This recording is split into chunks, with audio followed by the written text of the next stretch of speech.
start by asking this. Why hasn't Keir Starmer condemned Alaa Abd el-Fattah's anti-Semitic, anti-British and openly racist tweets? At 8 p.m, 13.9 million users erupted in outrage on the X platform as Prime Minister Starmer enthusiastically welcomed Alaa Abd el-Fattah back to Britain, a radical terrorist linked to the 2021 White Murder plot. Within hours, over 90,000 protesters had poured across England, spreading to Birmingham and Manchester. Alarms blared throughout Westminster as riot barriers were erected and crowds chanted angry slogans. The slogans, "Deport now" or "Resign," echoed throughout Whitehall. By 8:35 p.m, the reaction had erupted online and in the streets. Hashtags calling for action had surpassed 1.6 million interactions in less than 2 hours. Crowds gathered outside Parliament House, while protests spread to Leeds and Birmingham. Police reported over 12,000 calls to protest circulating online in real time. Alaa Abd el-Fattah's tweets, which had previously outraged the nation, included, "Don't worry, we were only discussing how we'll take over your town and rape your women. Us terrorists tend to do that," was just one of his disgusting statements. Outside, chants of "Not in our name" echoed throughout Whitehall as anger mounted. What began as anger transformed into mass mobilisation, and the atmosphere across England shifted from protest to confrontation. But before we break down who this man really is and what Starmer's decision means, it's worth asking why so much of the mainstream media is downplaying the seriousness of what's happening. That's exactly why we created UK Instability, to cut through the noise and tell the stories others won't. Subscribe now to stay informed and hear the full truth behind the headlines. By 9:10 p.m, tensions boiled over. Demonstrations near Whitehall and Parliament Square turned volatile as crowds pushed against police lines. Officers in riot gear moved in while bottles and flares were thrown from the back of the crowd. Sirens cut through the noise as over 70 arrests were reported within the hour, and at least a dozen officers were injured trying to hold positions. Public transport was shut down across central London. What began as protest had now crossed into open confrontation, with anger no longer contained by chance, but spilling onto the streets in real time. By 9:40 p.m, the crisis escalated sharply when Nigel Farage broke his silence.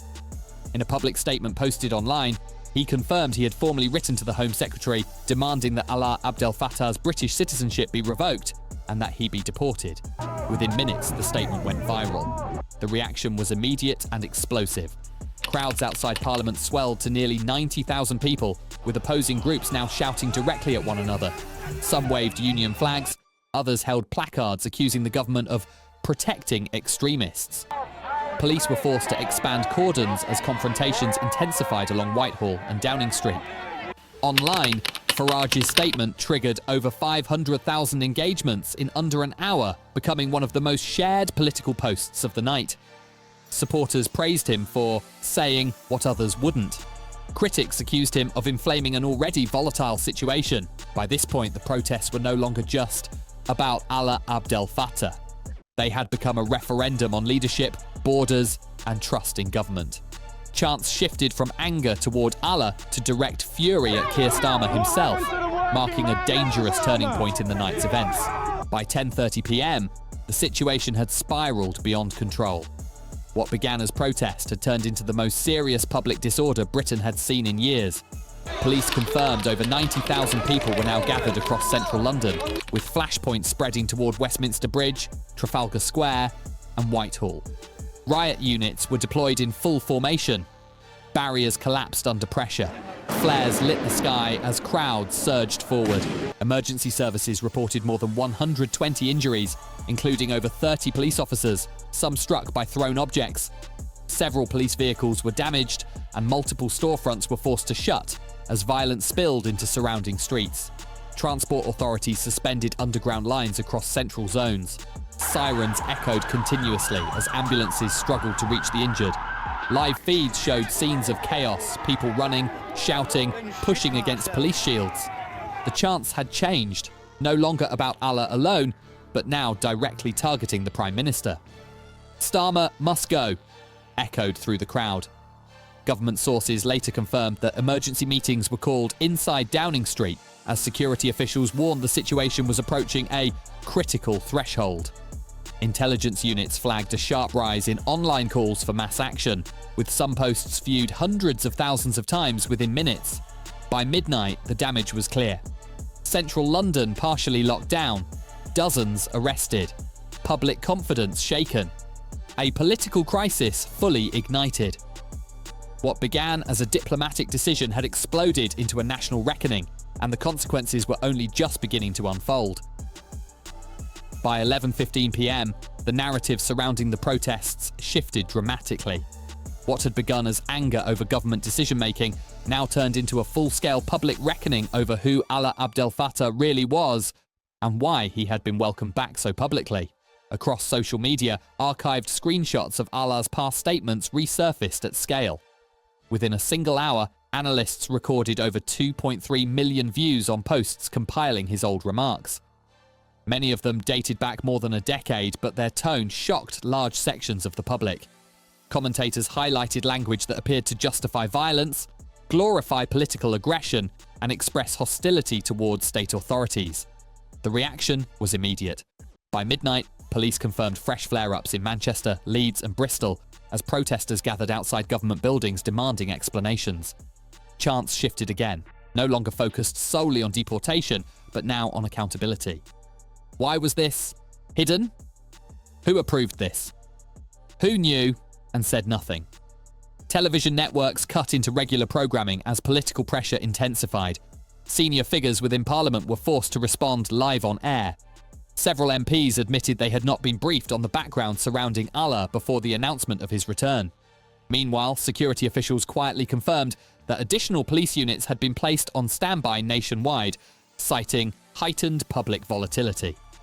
By this point, authorities estimated over 110,000 people had participated in protests or spontaneous gatherings since early evening.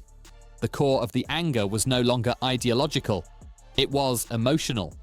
Many protesters argued that the government had shown more urgency in protecting a controversial foreign activist than in addressing domestic crime, border control, and public safety. Others accused Starmer of acting unilaterally without parliamentary debate or public consent. On social media, a single phrase began trending at scale. Who is this government really serving? By 11:50 p.m, pressure mounted inside Downing Street. Opposition figures demanded an emergency statement. Calls for an independent review into the decision grew louder. The atmosphere across the country felt unstable, not explosive, but deeply unsettled. The night had crossed a critical threshold. What began as outrage had now transformed into something far more dangerous, a widespread belief that trust between the government and the public had been broken. And as midnight approached, it became clear this crisis was far from over. By 12:30 a.m, the situation had moved beyond public disorder and into the heart of a political crisis. What began as street protests had now reached Parliament itself. Senior figures across Westminster confirmed that emergency meetings were being held behind closed doors as pressure mounted on Prime Minister Keir Starmer to respond. According to police estimates, more than 120,000 people nationwide had taken part in demonstrations or spontaneous gatherings since early evening. London remained the focal point, but significant unrest was also reported in Birmingham, Manchester and Leeds. Transport authorities confirmed that 6 major routes remained closed, while public safety alerts were issued across central London. Inside Parliament, the fallout was immediate. More than 40 MPs from across multiple parties publicly demanded clarification on why Alaa Abd el-Fattah's return had been handled without parliamentary debate. Several opposition figures called for an urgent inquiry, while others openly questioned whether the Prime Minister had misjudged the political and security implications of his decision. The phrase, "loss of public confidence," began appearing repeatedly in official statements.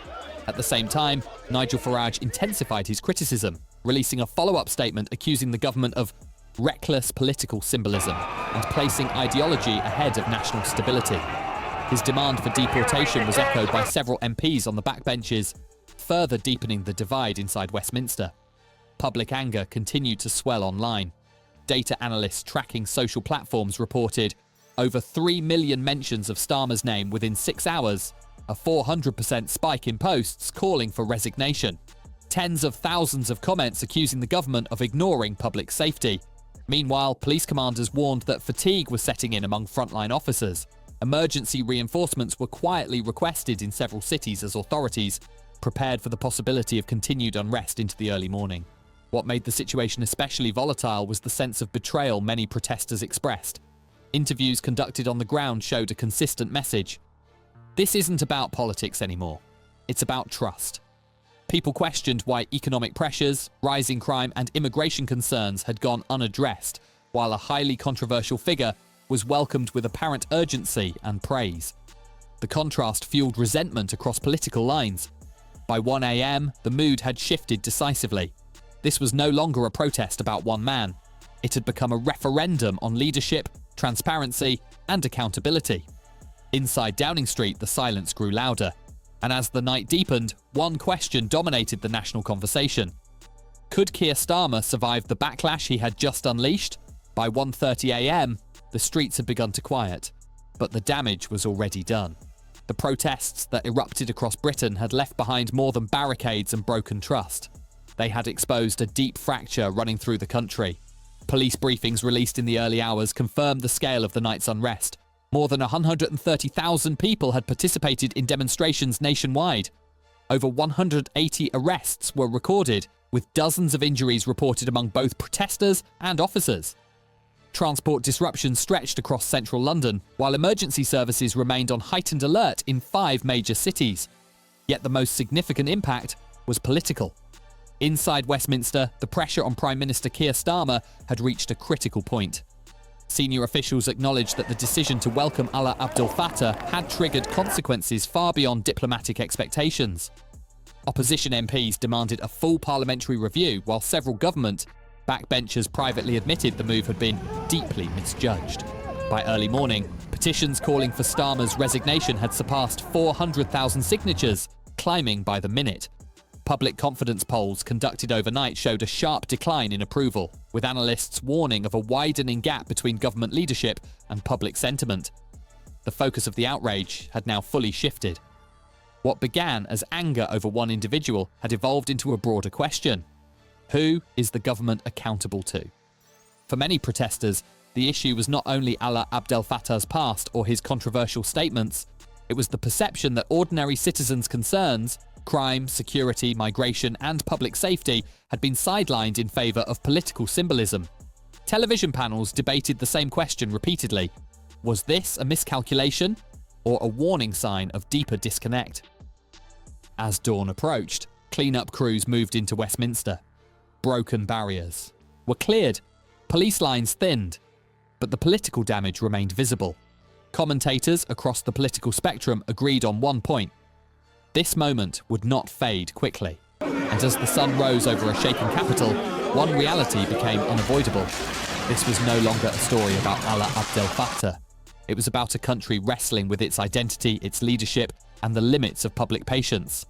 Whether the crisis would subside or ignite something even larger remained an open question. But one thing was certain. Britain had entered a new and uncertain chapter. As the dust settles and the streets slowly return to silence, one truth remains impossible to ignore. This was never just about one man, one decision, or one night of unrest. What unfolded across Britain was the sound of a nation struggling to be heard. Behind the anger, the chants, and the clashes, there is something deeper. Fear, frustration, and a growing sense that ordinary people are being left behind while decisions are made above their heads.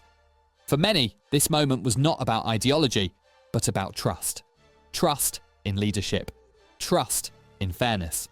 Trust that their voices still matter. History shows us that when people feel ignored, they don't stay silent forever. They gather, they speak, and sometimes they erupt. The question now is not only what the government will do next, but what kind of country the public wants Britain to become. This story is still unfolding, and how it ends will depend on whether leaders listen and whether citizens stay engaged, informed, and united. If you want to follow what happens next, share your thoughts below. Do you believe this situation was mishandled? Or was it an unavoidable political storm? Your voice matters, and this conversation is far from over.